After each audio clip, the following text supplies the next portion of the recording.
expected to enter into the smart glasses market, but it may be taking its time to make sure it gets user privacy right. Welcome to GadInsider, your place for the latest tech updates. According to Bloomberg's Mark Gurman, Apple's trying how to address major privacy concerns when it comes to smart glasses. Gurman reported that the teams developing glasses within Apple's Vision hardware group and elsewhere in the company see privacy as priority number one.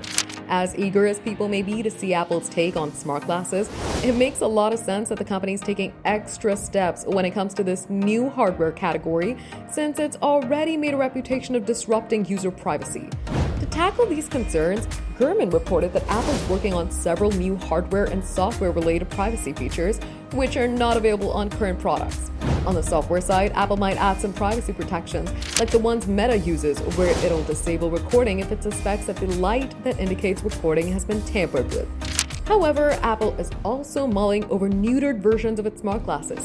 One option would be to offer smart glasses that don't have a camera included at all, while another solution could be building smart glasses with a full camera system, but no ability to take photos or videos.